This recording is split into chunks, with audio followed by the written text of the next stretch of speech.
So we got some coconut water here for the judges too. And they're nice and cold. There you go. Yes, they will get you a little wet. All right, cheers. So my name's Anthony, and we're with CoAqua. Really appreciate your guys' time being up here today. So Justin and I, this is my best friend. We've been friends since we were, 14 years old? And one day I get a call from him, and he's like, hey, I'm going on a trip to New Zealand. I'm like, really? So he's like, yeah, I met this girl. You know, we've known each other a couple weeks, and yeah, lover boy went to New Zealand, and that's how we got here. Yeah, I can tell you the details, but back in 2020, took a random trip with a friend of mine who I just met 2 weeks prior. So just met her, go all the way to New Zealand for an engagement party, spent 3 days there, bless you. And then since we're halfway around the world, we went to New Zealand. Just took a quick flight over there, and we scoured the countryside of New Zealand, and the last town we're in was called Piha, P-I-H-A. If you guys want to look it up, really cool, like black sand surfer vibe beach town. And went in this local cafe. This girl, her name's Caroline, she's very important to me. I'll tell you that in a second. So she opens up the center cooler, she grabs CoAqua. It was in a glass bottle at the time. She tries it. She goes, oh my goodness, Justin, this stuff is amazing. And I didn't believe her because I grew up drinking Vita Coco, C2O, all these other brands that Tony and I grew up playing hockey together. We needed to stay hydrated. So I didn't think anything of it. We flew back to New York, and I wanted to surprise her with the coconut water. So I reached out to the company. I said, hey, I love your brand, your product, your country. Can you please ship me a case of this? And they said, no, but I finally got it over here. I paid an arm and a leg to ship it over here just to surprise Caroline with it. So I surprised Caroline with it. Tony comes up to my house 2 weeks later, and I said, hey man, this stuff is amazing. You gotta try this. I didn't want to try it. I couldn't stand coconut water. Yep. And he cracks it open. He's sitting on my kitchen counter. He goes, my goodness, this stuff is amazing. He goes, let's do this. I was like, do what? He goes, let's distribute this stuff in the United States. We're gonna do very well with it. So that's what we did. We started a company in July of 2020. We started it then, and basically from there, we had an exclusive distribution agreement with the original founder. His name was Greer Gavorko. He was the Red Hot Chili Peppers production designer for 17 years, so he traveled all around the world, these guys, doing who knows what. And then we ended up buying the whole company from him in November of 2021. So we own the copyright, the IP, the formula, all the relationships at the factory in Vietnam. That's where the coconuts come from. Yep. And that's the story. That's where it really got started. At the end of that year, going into 2022, we got an authorization with Sprouts Farmers Market, and that took us nationwide, and that's where we started distributing the 16.9 ounce and 8.4 ounce SKUs that we've all seen here. And then coming soon, we have some flavors coming out. So one of the things that we've gotten feedback on is a lot of people like mixing this with alcohol. Popular drinks right now are the Coca-Mosa. So all that is it's champagne and CoAqua at whatever ratio you want to have it, and it's absolutely delicious.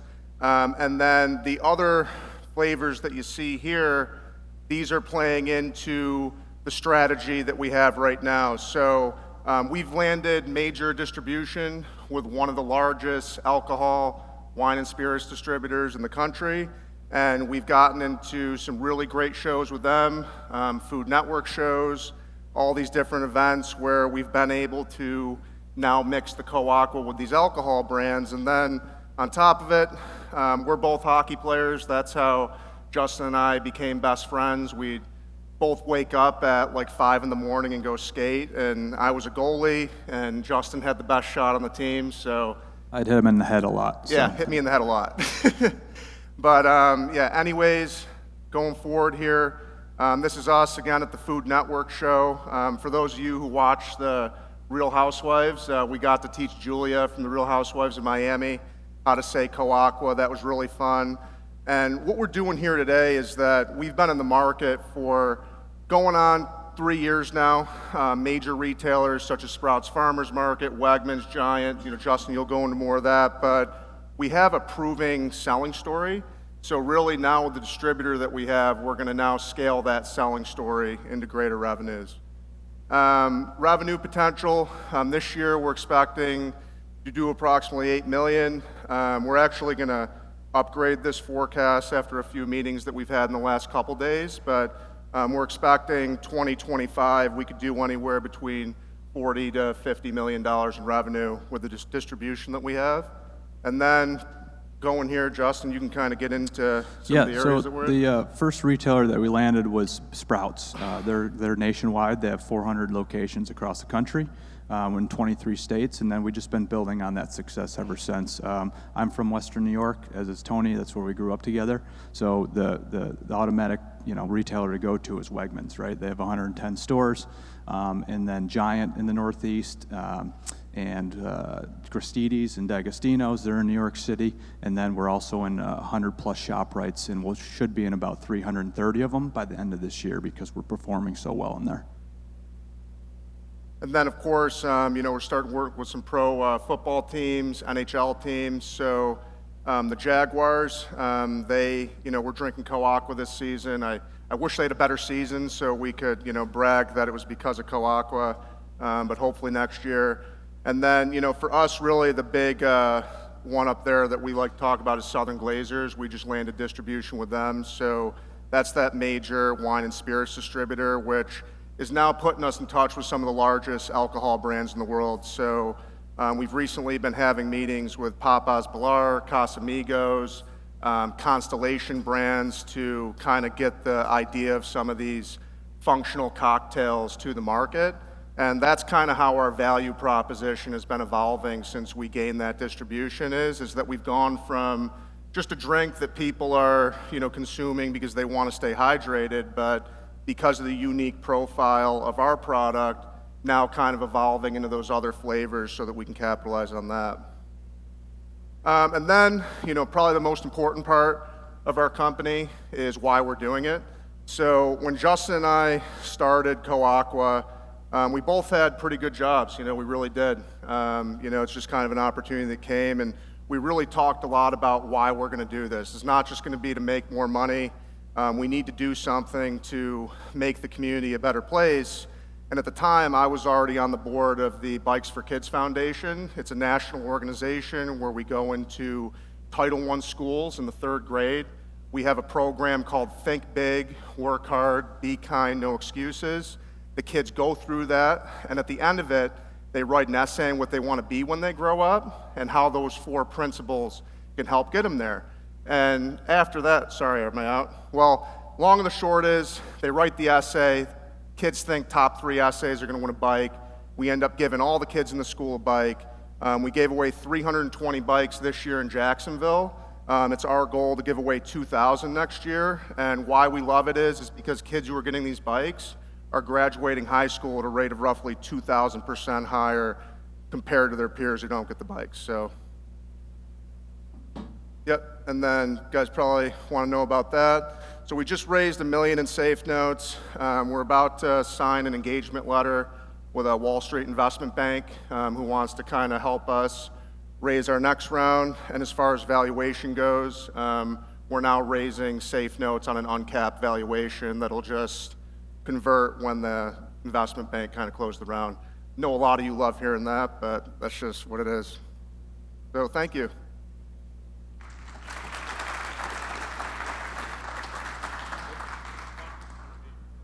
Oh yeah, we're headquartered in Ponte Vedra too.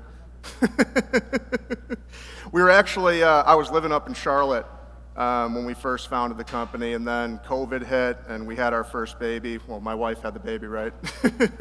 And then we decided to move down here to be closer to family. And yeah, Jacksonville's home.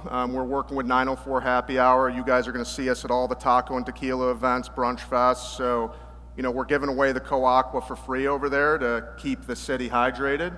Grab a couple of these while you're out and about, and we hope it makes you feel good. So thank you guys.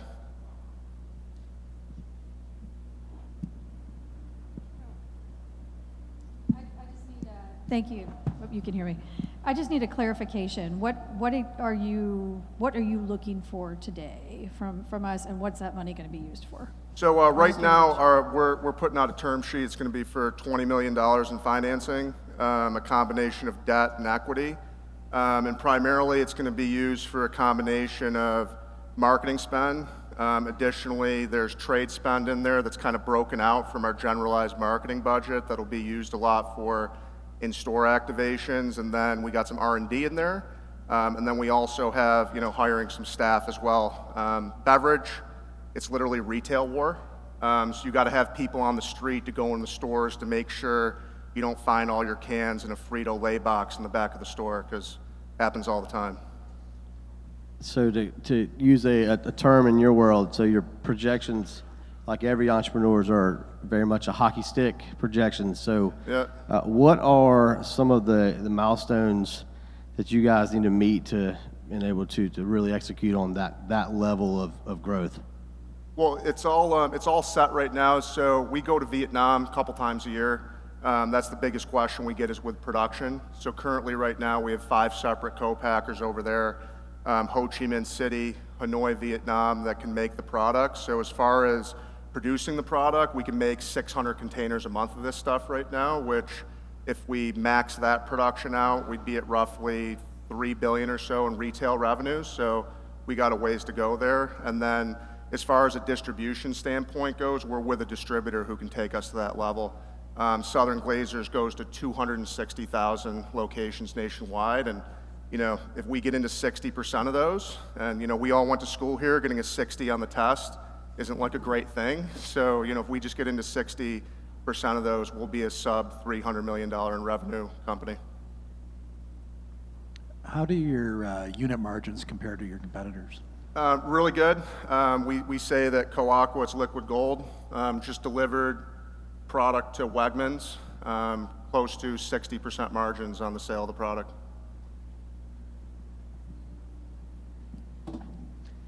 You mentioned marketing. A lot of times, you're doing the organic word of mouth thing, but if you can get an athlete, a celebrity, just whatever, an event to drive you, how much of that $20 million is going to be marketing? Do you have any thoughts of who might help you? No, it's a huge deal. We've been in the hockey community. We're both Division I hockey players, so we have a lot of friends who are in the NHL, and that kind of gives us some abilities to reach into that. Those 2 guys, Jack Eichel that you saw and Zach Bogosian, those guys are both on our cap table. They're investors. We're actually going to take a bunch of those guys to Vietnam this summer. That'll be fun. And then on top of that, we've gotten into motorsports. So we think that with how much money Red Bull has taken out of motorsports since the passing of their founder, there's going to be a void to be filled. And when you look at this, and you've been saying it forever, what is it?